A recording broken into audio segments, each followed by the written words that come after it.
A packed airplane cabin becomes the stage for humiliation when a flight attendant's arrogance collides with a packed black passenger's quiet dignity. A shocking slap shatters the air, leaving the crowd frozen. Yet the man's calm, symbolic response plants the seed of a truth no one on board expects. We don't serve your kind in first class.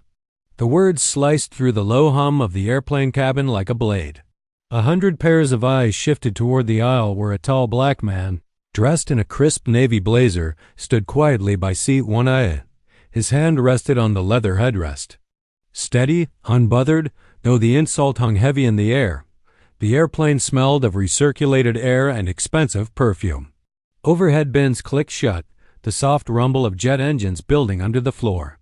Flight attendants moved briskly, their smiles tight, their voices clipped. But here, at the front of the cabin, all motion stopped. Passengers leaned, phones halfway raised, some pretending not to stare while others gawked openly. The flight attendant, a blonde woman with flawless makeup and a badge that gleamed in the cabin light, folded her arms. Her lips curled into a smirk, arrogance dripping from every syllable. This seat isn't for mistakes in booking. Economy is down that way. She pointed without looking, her manicured fingers stabbing toward the back of the plane. The man didn't flinch. His calm presence filled the silence as though he had weathered storms far greater than the sneer of a uniformed attendant. His voice, low and steady, carried across the first-class cabin. I know exactly where I belong. A nervous chuckle bubbled from somewhere in the back, but it died quickly when the woman's face hardened. Her jaw clenched. Don't play smart with me, she hissed. And then, with a suddenness that made the nearest passengers gasp, her hand cracked across. His cheek. The sound echoed, sharp, humiliating, impossible to ignore. A collective breath sucked in. A businessman in seat 2B froze mid-sip, his glass trembling. A mother pressed her child's face against her shoulder. Someone whispered, "Did she just?" But the words dissolved in shock. The man's head turned slightly with the slap. His blazer shifted against the smooth leather seat. For a second, the cabin felt like it had dropped into silence, the engines muffled, the air heavy with disbelief. Then, slowly, deliberately, he raised his hand. Not to strike back, not even to touch his reddened cheek. Instead, he adjusted the cuffs of his blazer, smoothing the line of his sleeve until it fell perfectly straight. A symbolic action, dignity over rage. His eyes lifted to hers, calm, unshaken. Power, he said quietly, isn't in the hand that strikes, it's in the one that doesn't. A murmur rippled through the cabin. The attendant's face flushed, her confidence wavering for a flicker of a second. She swallowed, then laughed. Brittle, forced. You think that's wisdom? You're nothing but a passenger. And passengers do as they're told. The man leaned just slightly, his voice still even. Are you sure you know who you're talking to? The question hung like thunderclouds, dark and electric. Around them, people exchanged uneasy glances. Someone pressed record on their phone. The atmosphere shifted. The arrogance on her face flickered with the first shadow of doubt. The plane door closed behind the last passenger. The captain's voice buzzed faintly over the intercom, welcoming everyone on board. But here, at the very front of the aircraft, another story was already unfolding. The attendant stepped back, forcing a laugh louder this time, trying to claim the stage again. Sir, if you don't move, I'll have security meet you the second we land. Trust. Me. One complaint from me and you're done flying. Ever. Her threat was sharp, but her eyes betrayed her. A glint of uncertainty, as though some instinct told her she was walking on fragile ground. The man adjusted his blazer once more, then reached into his pocket. The movement was slow, deliberate. So deliberate that every eye followed his hand. He pulled out a slim black leather wallet. With one flick, a gleaming card appeared between his fingers. Not a boarding pass. Not a credit card. Something heavier. He placed it on the armrest of seat 1A. Passengers craned their necks. A logo shone faintly under the cabin lights. Something official. Something powerful. The man's voice was almost a whisper now, yet it carried further than any shout. Some seats, he said, aren't given. They're owned. And with that, he lowered himself calmly into the wide leather seat of 1A. crossing one leg over the other as though he had just claimed his throne. The attendant's smirk faltered. She blinked at the card. Her lips parted, but no words came. Out. For the first time, doubt cracked her porcelain confidence. The plane lurched gently as it pushed back from the gate. Engines roared louder. But inside the cabin, the real turbulence had already begun. Passengers whispered, exchanged glances, phones discreetly recording. The slap was no longer the story. The mystery of who this man truly was had just begun to burn. The attendant straightened. Trying to gather herself, her hand still trembling faintly from the force of the strike she had delivered. She forced one last sneer, her voice sharp. "We'll see how long you keep pretending." The man's gaze stayed on her, calm and unblinking. His lips curved into the faintest of smiles. "We'll see," he said softly. And with that, the first chapter of silence, arrogance, and dignity settled into the cabin, setting the stage for a reveal that would shake everyone on board. The engines hummed deeper, vibrating through the cabin floor as the plane rolled onto the taxiway. But inside the pressurized hush of first class, time itself seemed to hesitate. Every passenger had witnessed it. The slap. The insult. The calm response that had cut sharper than any retort. Now, whispers crept like smoke through the rows. "Did you see that? She hit him. Who is he?" Phones tilted in laps, screens glowing faintly. A young woman in 3A whispered to her husband, "This is going to go viral before we land." Her camera lens angled discreetly between the seats, catching fragments of the man's composed profile, the attendant's rigid posture. The flight attendant stood stiff near the galley, her hands busy rearranging snack trays that didn't need rearranging. Her breathing was shallow, her jaw tight. She could feel the weight of eyes pressing against her back, dissecting her every movement. Arrogance, she reminded herself. Authority, that was the uniform's armor. Never let them see you. Sweat. She turned sharply, plastering on a smile as artificial as the fluorescent light above her. "Ladies and gentlemen, please ensure your seatbelts are fastened. We'll be in the air shortly." Her voice quivered, just slightly, and the black man in 1A noticed. He sat like a pillar of silence, one leg crossed, his gaze resting calmly on the clouds beyond the window. The faint red mark on his cheek had already begun to fade, but the echo of the slap remained in every heart that had witnessed it. He lifted the leather wallet again, brushing a thumb over the embossed logo, before slipping it back into his blazer. The move was subtle, but enough for those nearby to glimpse it once more. Not a regular ID, not a boarding card. Something else. Something powerful. The businessman in 2B leaned forward, his voice low, urgent. "Sir, forgive me for asking, but are you—" The man turned his head slightly. His gaze was calm, unreadable. The businessman faltered, words choking back into his throat.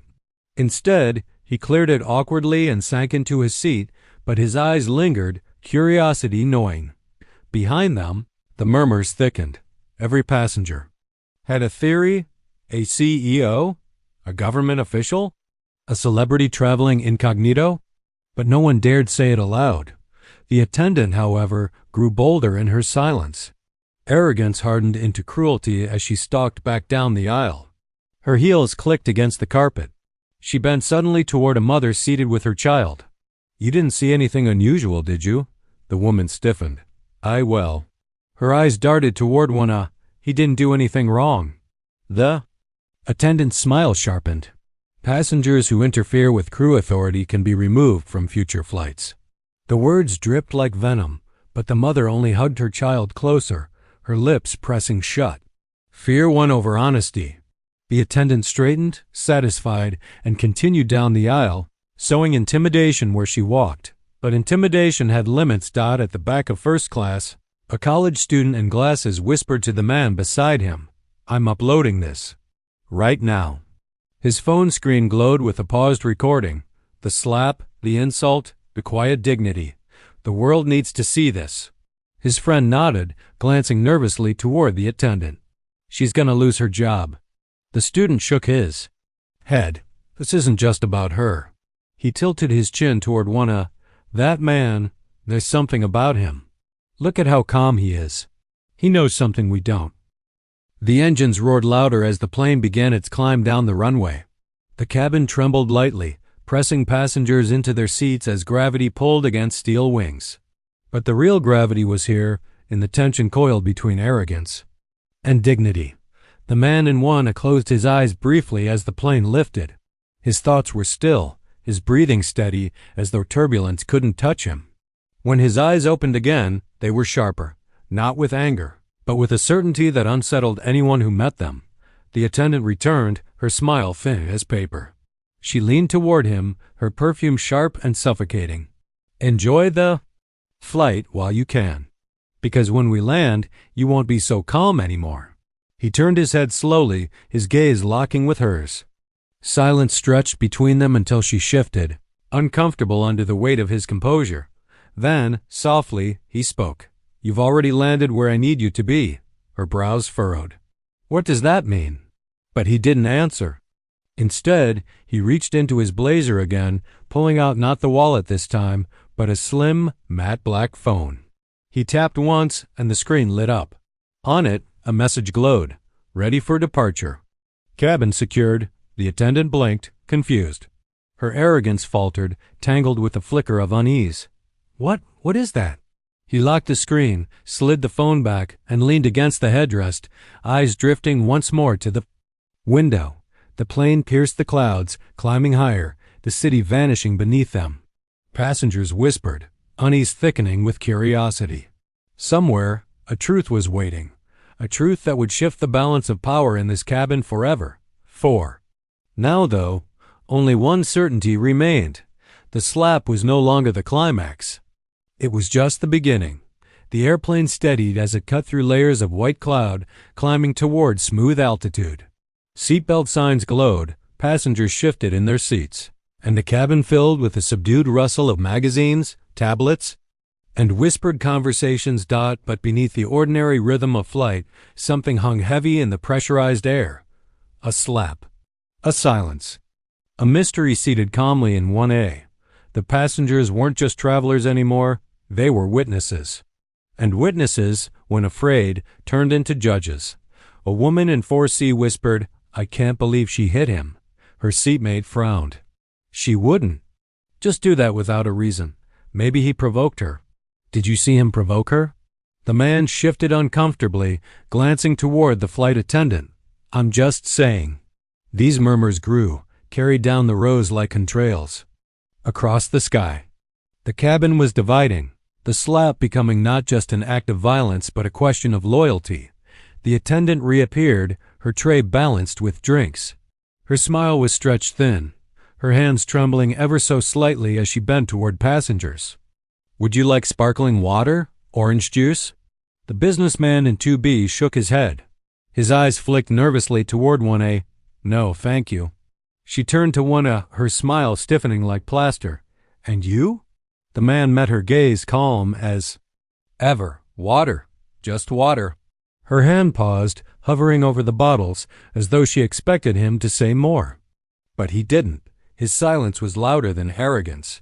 She poured the water slowly, the glass trembling against the ice. When she handed it to him, her eyes narrowed. "You're not above the rules," she whispered sharply, her words hidden under the clinking glass. He took the cup gently, his fingers brushing the rim. His voice was measured, deliberate. "Rules protect people, not pride." Her lips tightened, but before she could reply, a voice rose from the back. "Excuse me." A middle-aged man in 5D, face red with indignation, raised his hand. "I don't like what I'm seeing up here. If this passenger is causing trouble, you should move him to coach." "That's what we all paid for, right?" Gasps fluttered across the cabin. Some passengers nodded faintly, others looked away, ashamed. The man in 5D leaned back, arms crossed, confident in his judgment. The attendant seized the moment. "Thank you, sir. It's refreshing to see passengers who understand authority." She turned back toward 1A, her chin high. "You hear that? People don't want you here. First class isn't for passengers who make a scene." The black man set his glass down on the armrest with delicate precision. His eyes lifted toward 5D, studying the man who had spoken against him. He didn't speak right away, letting the silence stretch, making the weight of his gaze felt. Finally, he said, "Sometimes a scene isn't made. It's revealed." The words slipped like a blade through the air, and the man in 5D shifted uneasily. His confidence faltered under the stillness in 1A's voice. The flight attendant cut in quickly, her tone sharp. "Enough with the riddles. You think silence and fancy words will change the fact that you don't belong here?" At that, the black man leaned slightly forward. His blazer caught the cabin light as he drew the leather wallet again, letting it rest casually on his knee. The embossed logo flashed briefly, clear enough this time for several passengers to see. A ripple passed through them. A woman near the aisle gasped softly, "Is that?" The man snapped her glance with one calm nod, silencing her before she spoke aloud. The attendant didn't notice. Her own arrogance kept her blind. She pressed closer, her whisper cutting like glass. "You think whatever card you're flashing means anything to me? On this plane, I decide who belongs." But her hands trembled. She knew she was cracking, though she masked it with louder authority. A young man in glasses at the back cleared his throat, voice shaking as he spoke up. "With respect, ma'am, I don't think you're the one in control here." All heads turned. His phone lay face down on his lap, but everyone knew it had been recording. He swallowed hard under the weight of attention. The world is going to see what happened. They'll judge for themselves. The attendant's face flushed, her composure splintering. "You'd better delete that right now, or what?" The black man interrupted softly, his voice deep enough to carry through the cabin. His calm tone stopped her mid-threat. He turned his head toward her, his expression unchanging. "You've already written your story. He's just showing it to the world." The student smirked faintly, gaining courage. Several others nodded quietly, their eyes meeting 1A's with silent agreement. The tide was shifting. Authority was slipping. The attendant took a shaky breath, then snapped upright. Fine. You all want to side with him? Remember, he's just another passenger, nothing more." But even as she said it, her voice wavered. The black man leaned back once more, crossing his leg. He took a sip of his water, unhurried, as though turbulence and accusations couldn't reach him. His eyes fixed on the clouds beyond the window, serene, unbreakable. Then he spoke, almost as if to himself, but loud enough for all to hear. "Funny thing about flying." He set the glass down carefully. "Some people think altitude gives them power, but altitude doesn't change gravity. It only reveals who can stand against it." The cabin fell silent. Even the engine seemed quieter. Passengers shifted uncomfortably, feeling the weight of his words. The attendant stood frozen, her chest rising and falling too fast, her mask slipping further. The cracks had begun. And once cracks appear in the sky, they only spread. The cabin lights dimmed slightly as the plane leveled into cruise. Outside the oval windows, endless blue stretched in every direction, a sky so calm it mocked the storm brewing inside the aircraft. The slap was no longer a moment. It had become a fracture line, splitting the cabin into sides. And with every passing second, the fracture widened. "Unbelievable," muttered the man in 5D, still flushed with self-righteousness. "She's the crew. She's the authority. You don't question authority in the air." Across the aisle, a young mother shot him a look. "Authority doesn't mean cruelty. He did nothing wrong." 5D scoffed. "Maybe you didn't see what he did. I saw enough." Her voice trembled but didn't falter. The whispers spread like wildfire, some siding with the uniform, others with the man. The air grew thick with tension, passengers twisting in their seats, some secretly filming, others pretending not to notice but listening with every nerve. At the center sat the black man, his silence louder than any voice. He sipped his water, his calm movements deliberate, his presence heavy. The attendant, however, was unraveling. Her steps were too sharp, her smile too brittle as she made her rounds. She leaned toward 5D, her voice low but audible to those nearby. "Thank you for speaking up. Not everyone understands what it takes to keep order in the sky." He nodded eagerly, puffing his chest. "Don't worry. People like him, they need to be reminded of their place." The words weren't whispered quietly enough. The mother in the next row gasped. A teenager muttered, "That's messed up." The student with glasses pressed record again. The man in 1A finally stirred. He set down his glass, adjusting his blazer cuffs with slow precision. The sound of fabric brushing leather seemed to draw the entire cabin's attention. He turned his head slightly toward 5D, his tone calm but edged with steel. Do you feel taller when you stand on someone else's back? The question hung in the air, sharp and impossible to ignore. 5D blinked, caught off guard. His confidence faltered, his mouth opening, closing, no words forming. The attendant cut in quickly, her voice rising. That's enough. You don't get to talk down to paying customers. The man's eyes flicked to her, unblinking. Wasn't it you who talked down first? Gasps rippled through the cabin. The line hit harder than turbulence dot the attendant's face reddened, her jaw tightening. She tried to mask it with authority, snapping her gaze around the rows. Ladies and gentlemen, please remain calm. This passenger is clearly trying to create a disturbance. I'll be filing a full incident report. But her voice shook, and everyone heard it. From the back, the student with glasses raised his phone. Too late for reports. This is already live. Her head snapped toward him. You delete that right now or you'll what? The young man interrupted. Hit me too? The cabin stirred, passengers shifting uncomfortably, some nodding faintly in agreement. Her power was slipping like sand through her fingers. The black man leaned back again, unhurried. He reached into his blazer, pulling out his phone once more. The screen lit briefly, displaying a secure app, its logo unfamiliar to most. He tapped once, typed nothing, and the screen went dark. Those nearby caught only a glimpse, but the impression was enough. A system. A network. Something official. The businessman in 2B whispered, barely daring to ask, Sir, are you the... Man turned his head slightly, and once again, silence became his answer. The attendant noticed the attention shifting, panic flickering in her eyes. She slammed her tray back into the galley with a little too much force. This is ridiculous. She snapped to no one in particular. You're all letting him play you. He's nothing but a passenger with a fancy card. The words sounded weaker than before. The man finally spoke, his voice steady, resonant.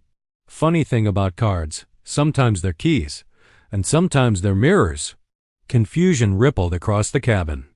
Whispers buzzed, curiosity growing deeper, heavier. The student whispered to his friend, what if he's like government? Or military? His friend nodded nervously. Or richer than everyone here combined.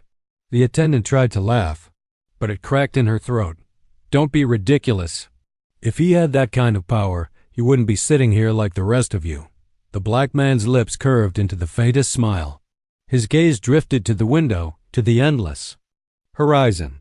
Then he said softly, not every throne is made of gold. Some are made of silence. The cabin went still. Passengers looked at him, then at each other, the weight of his words pressing into their chests. The attendant clenched her fists, trembling. She tried to speak, but no words came.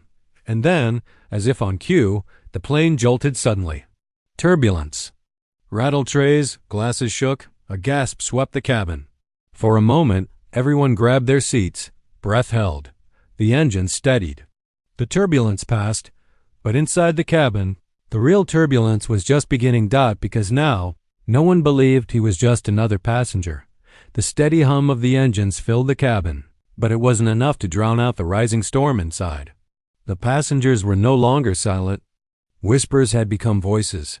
Voices had become arguments. And now, the airplane's first-class section resembled a courtroom at 30,000 feet. This is outrageous, barked 5D, his face flushed crimson. The flight attendant is the authority here. You can't just sit there and undermine her in front of everyone.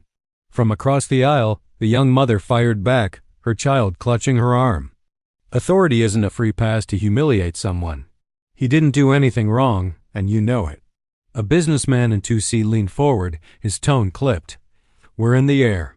Order matters. If he causes problems, it risks everyone's safety. And if she abuses her power? Countered a college student, his voice cracking but determined. Does safety mean silence while someone gets slapped for no reason? The cabin churned with voices, overlapping, clashing like waves. Against steel. Some nodded in agreement with the attendant, others glared at her openly. The division was no longer hidden. At the center sat the black man in one as calm as a mountain in the storm. He didn't raise his voice, didn't argue, didn't plead. He sat still, letting the storm crash against his silence, and silence, in moments like these, was louder than thunder. The attendant, however, was unraveling. Her hair, once perfectly pinned, now clung to her forehead with sweat. Her smile flickered like a broken light bulb, her tone sharp, defensive. She raised her hands to the cabin. "Ladies and gentlemen, listen to me." Her voice cracked slightly, desperate for control. "This passenger is disruptive. He has no right to be here, then why did you hit him first?" A voice interrupted. The question cut through the air like a blade. It came from the student with glasses, his phone still resting face down on his lap, the screen quietly glowing. The attendant froze. Her mouth opened, but no words came. Passengers turned toward her, waiting. Her hands trembled. Because he challenged me. Gasps filled the air. Even those on her side faltered, their confidence shaken. The man in one finally stirred. Slowly, deliberately, he lifted his glass again, took a sip of water, and set it down. The simple act seemed to draw every eye. Then he spoke. "Challenge is not disrespect, it is a mirror." His voice was calm, but it carried, threading into every row. Passengers leaned forward, hanging on his words. He continued, his gaze steady. "Some people look into a mirror and see only themselves. Others see their shadows." The cabin was silent, save for the low roar of engines. His words sank like stones into the passengers' minds. Even those who had sided with the attendant shifted uneasily. The attendant tried to recover. "Don't listen to him. He's manipulating you. Her words stopped abruptly when he reached into his blazer once more. The leather wallet appeared, and this time he didn't hide it. He flipped it open, just enough for the rows nearby to glimpse the emblem pressed in gold. It wasn't a credit card. It wasn't a frequent flyer badge. It was heavier, something that bore the weight of authority itself. Gasps rippled again. Someone whispered, "That's official." Another murmured, "Government?" The man snapped the wallet shut and slid it back into his pocket, his movements calm, deliberate. He hadn't needed to show the whole thing. Just enough. The attendant paled. She tried to laugh, but it was hollow. What was that supposed to be? A trick? Anyone can carry a card. The businessman in 2B leaned forward, his eyes wide. "That wasn't just a card. I know that emblem. I've seen it before." The man in one raised a hand, silencing him before he could finish. The cabin leaned into the silence. Questions burned in every mind. Who was this man? What authority did he carry that could make even hardened business travelers recognize its weight? The attendant's mask slipped further. Sweat beaded her forehead, her hands twisting against the hem of her uniform. She snapped at the passengers, her tone sharper, harsher. "You're letting him deceive you. I'm the crew. I represent this airline. I decide what happens in this cabin." Her voice cracked on the last word. The desperation was plain now. The black man sat forward, his elbows resting lightly on his knees, his voice steady. "No." He let the single word hang, sharp and undeniable. "You don't decide what happens. You reveal who you are. That's all." The attendant flinched as though struck, her lips parting but no reply forming. Passengers stared. The balance was shifting, the courtroom jury swaying heavily to one side. The students, the mother, even the businessman who had stayed neutral, now leaned subtly toward the calm man in one. The student with glasses whispered, "The world's watching." "And she's already lost?" The engines roared louder, carrying the plane through the endless sky. But inside the cabin, the verdict was clear. The attendant wasn't the authority anymore. The man in 1A was. And though he hadn't raised his voice, hadn't moved with force, hadn't struck back, his power was undeniable.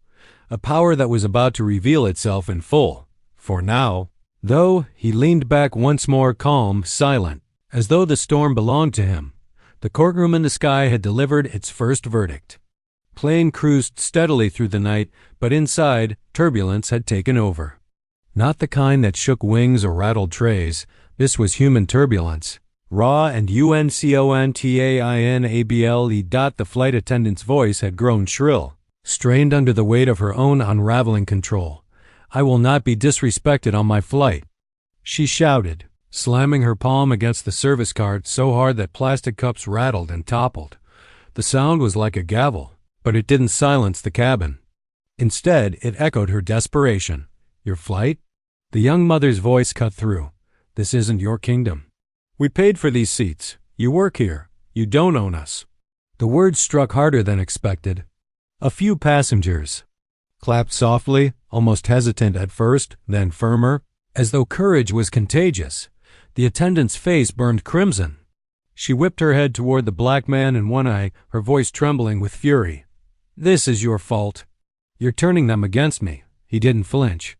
His gaze was calm, almost weary, as though he had seen this performance too many times.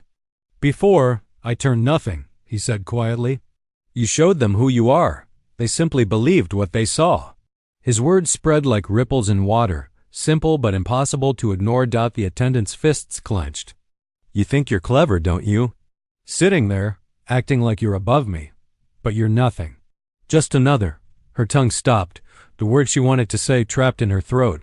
But everyone in the cabin felt it, heavy and unspoken. The man leaned forward, his tone softer now, but somehow sharper than a blade. "Say it." The cabin froze. His voice wasn't loud, yet it held the weight of command. Passengers turned, waiting, their hearts pounding. The attendant's lips trembled. She opened her mouth, but nothing came. The word she had wanted to wield, her favorite weapon, now turned to ash on her tongue. The silence was damning. The college student with glasses spoke up, his voice trembling but brave. "We all know what you wanted to say. And that's why you hit him. Not because he was disruptive, not because of safety. Because you thought you could." Phones lifted now. The glow of recording lights blinked in the dim cabin. The evidence was piling higher than clouds outside. The attendant spun, panic flashing across her face. "Stop filming. All of you stop. This is against policy." But the mother in row 3 spoke firmly, holding her phone steady. "Policy doesn't protect abuse. Truth does." The man in 1A hadn't moved. His hands rested lightly on his knees. His face composed, as though he had orchestrated none of this, only waited for time to pull the mask away. Finally, he reached into his blazer again. A ripple of anticipation spread through the cabin. The leather wallet appeared. This time, he opened it fully, not hiding. The gold emblem gleamed in the overhead light. Clear, undeniable. Federal authority. Gasps spread. A businessman muttered, "That's government clearance." Another whispered, "He outranks her by miles." The attendant's knees seemed to weaken. Her voice cracked. That doesn't mean anything. He's still a passenger." The man spoke again, his tone calm but laced with gravity. "It means I don't need to shout to be heard. And it means your uniform doesn't shield you from truth." The passengers erupted not in chaos but in clarity. They weren't divided anymore. Every glance, every whisper, every phone camera pointed in one direction, not at him, but at her. Attendant's breaths came shallow now, her arrogance breaking into fragments. She stumbled back a step, her polished shoes scuffing against the aisle. The black man leaned back in his seat, his voice soft, almost a whisper, yet it carried to every corner. "You thought I was powerless. You thought silence meant weakness. But silence is only patience, waiting for the world to see." The words hit like thunder rolling across the cabin. Even the engine seemed quieter, as though the plane itself was listening. Passengers' eyes burned into her. She looked around, searching for allies, but found none. The courtroom jury had abandoned her. Her hand trembled as she reached for the intercom, desperate to call the captain, to reclaim something, anything. But before she could, the man's voice cut through again. "Careful," he said softly. "Every choice you make now is evidence." Her hand froze. Passengers lifted their cameras higher. Her every breath, every twitch, every glance was being recorded. The courtroom and the sky had turned into something harsher now. Not a trial. A reckoning. And the cracks in her authority had split wide open. The cabin air was thick now, so heavy it felt hard to breathe. Outside, the sky stretched endless and silent, but inside, justice rattled in every heartbeat. The attendant stood in the aisle, shoulders stiff, mouth dry. Her eyes darted around, but no one would meet them with sympathy. Every face was turned against her, every phone raised like a jury pen scratching out a guilty verdict. "This is harassment," she snapped, her voice shaking. "You all can't just gang up on me. I'm doing my job." The young mother spoke first, calm but fierce. "Your job doesn't include hitting a passenger." The college student added, "And it doesn't include racial slurs. Even if you couldn't say the word, we all heard it choking on your tongue." A soft murmur of agreement rippled through the cabin. The black man sat in 1A, posture steady, not triumphant, not angry, just watchful. His silence was louder than her shouting. "Listen to yourselves," the attendant cried. "You don't know what he's like. He's manipulative. He's making me look bad." The businessman in row 5 shook his head slowly. "No, you made yourself look bad. We just watched." Her face crumpled, but she tried again. "You don't understand what it's like. People don't respect us. We get treated like servants. I have to be strict." The mother's reply cut clean. "Strict isn't the same as cruel." The cameras kept rolling. Every passenger had become a witness, every angle capturing her unraveling defense. The black man finally spoke, his voice low, calm, measured. "You're right about one thing. Power is difficult. It can make you believe you are the uniform instead of the human inside it. But the moment you forget others are human too, power starts to rot." His words floated through the cabin like scripture. A truth so simple it felt undeniable. The attendant clenched her fists. "You think you're some kind of philosopher? You think these people care about your speeches?" The elderly man in row 7, who hadn't spoken all flight, suddenly raised his frail hand. His voice was thin but steady. "I care," he said. "I fought in a war overseas. I know what dignity looks like. And it's sitting right there in one, and not in you." Applause broke out, not wild, but steady, deliberate, like a verdict being read aloud. The attendant's face went pale. She backed up a step, shaking her head. You can't all be against me. The captain will side with me. He has to. He knows I keep order." The black man's eyes flickered, calm as ever. "You want to call him? Call him. But remember, truth travels faster than intercoms." The passengers leaned forward, hungry, not for violence, but for resolution. The attendant's breath quickened. She reached for the intercom, fingers trembling. But then she saw dozens of cameras aimed at her, recording every movement. If she doubled down now, it would all go viral, undeniable, career-ending. Hand froze inches from the button. The black man leaned back, his voice dropping softer, sharper. "You've already lost. Not because of me, because of you." Silence filled the cabin. Passengers exchanged looks, each one realizing the trial was over. The jury didn't need to deliberate. The attendant's lips quivered. She tried to speak, but no words came. Her throat closed around the truth she had run from all her life. The mother whispered, almost gently, "It's done. Just stop."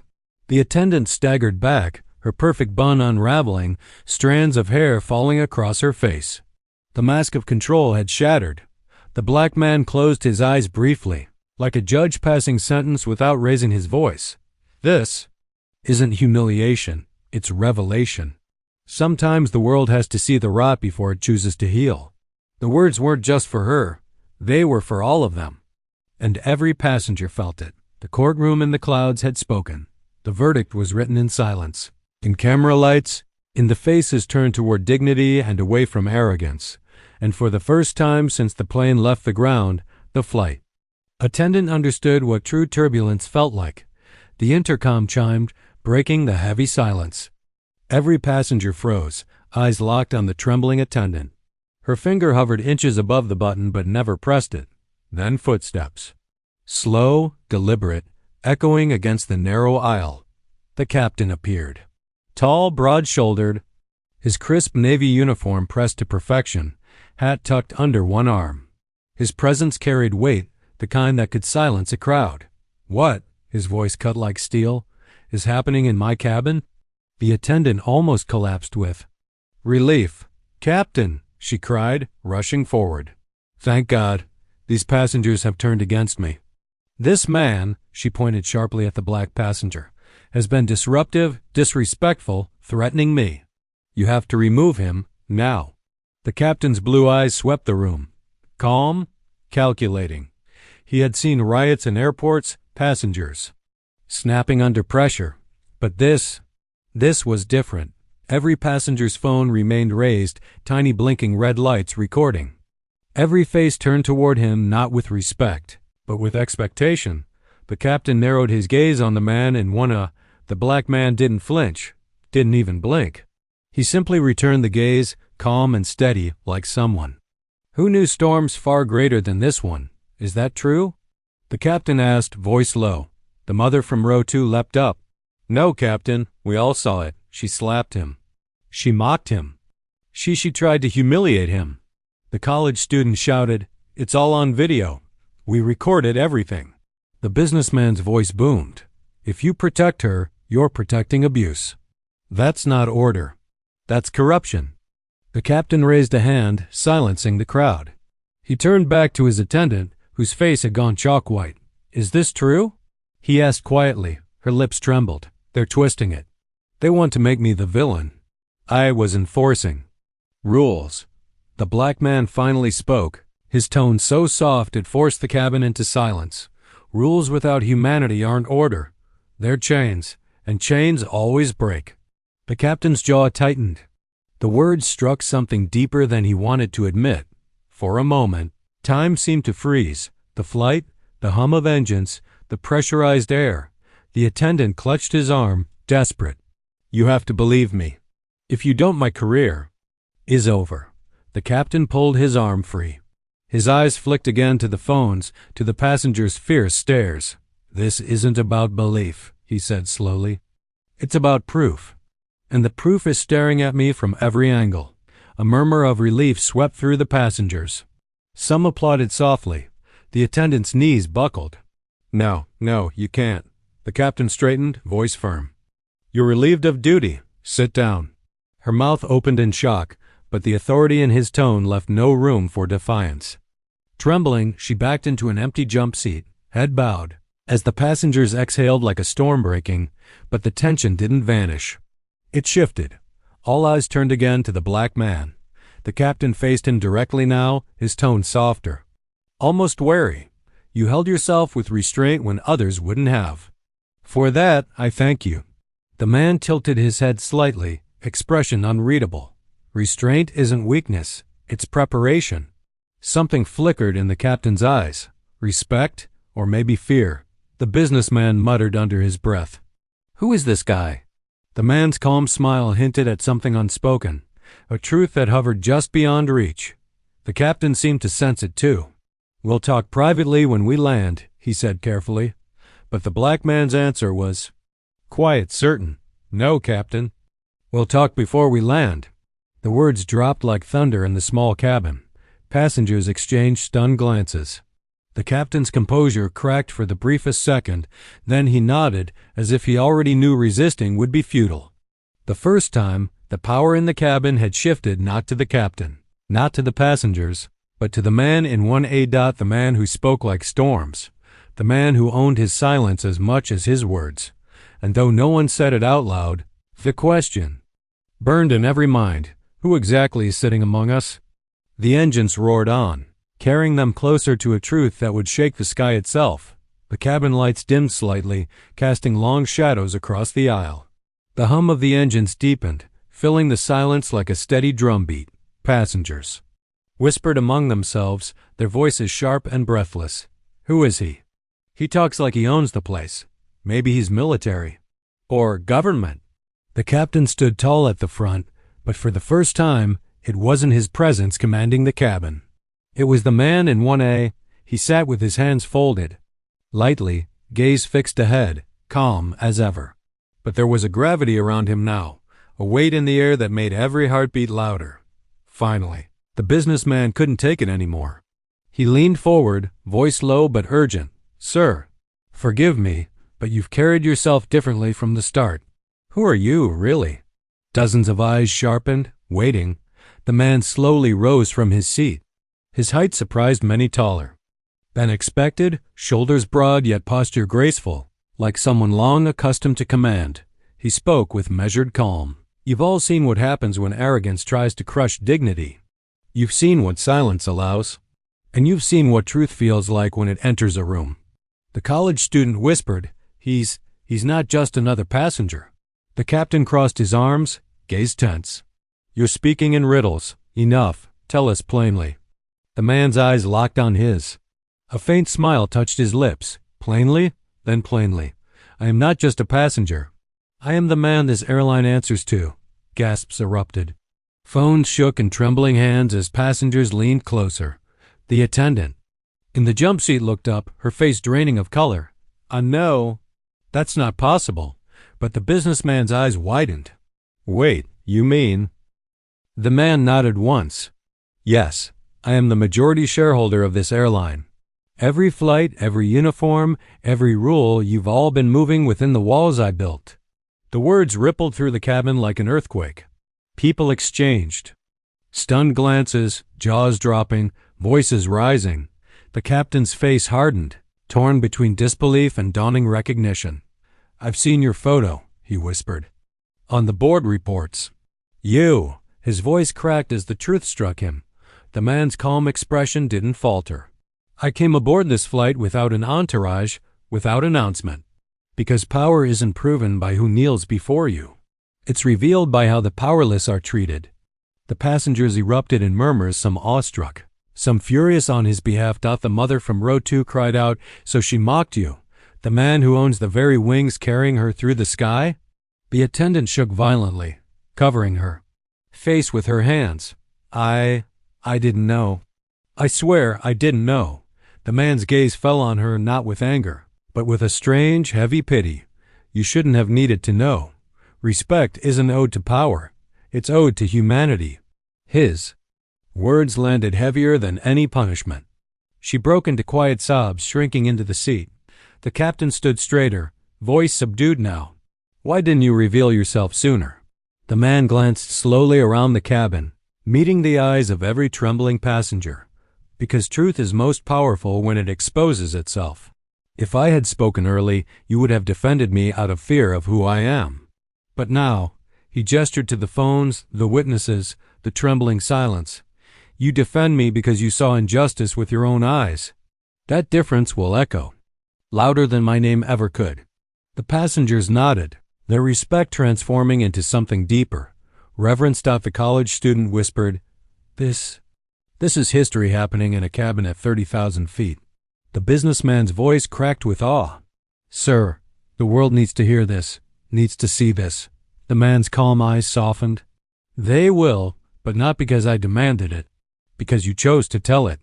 He sat back down slowly, folding his hands again, the storm settling into silence, but inside every passenger, something had shifted forever. They hadn't just seen power.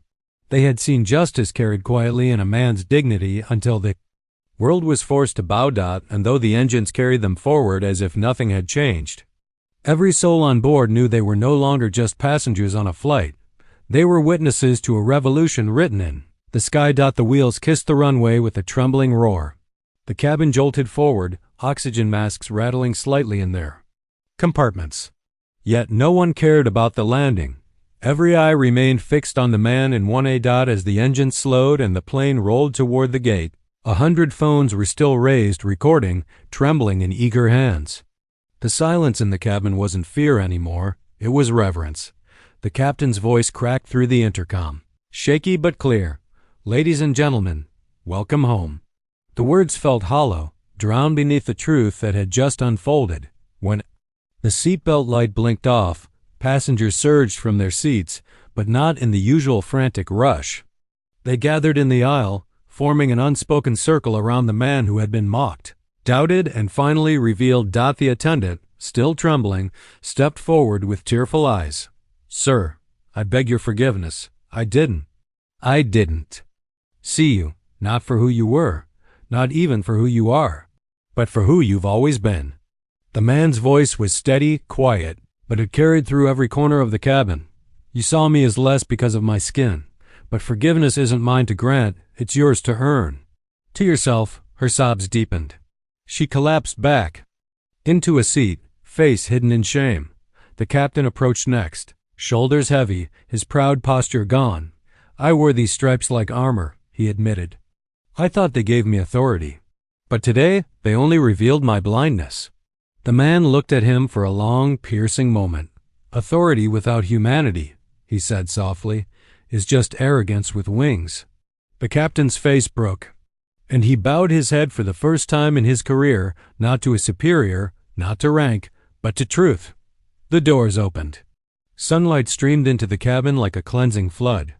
On the jet bridge beyond, reporters, flashing cameras, and stunned airline officials waited, having already been fed the storm of viral clips pouring across the internet. The businessman whispered, "The world's already watching. They'll never let this be buried." The college student added, voice shaking with awe, "Sir, they're calling you the silent owner. That's trending everywhere. Millions are watching." The man's lips curved in the faintest smile. "I never needed a title," he said. "I only needed the world to see." As he stepped into the aisle, passengers parted like water, their eyes following him with quiet reverence. A child reached out, small hand brushing his sleeve. "Sir, are you a hero?" The child asked innocently. The man knelt slightly, meeting the boy's wide eyes. "No," he said softly. "I'm just a man who refused to bow to hate. The hero is the truth you carry forward."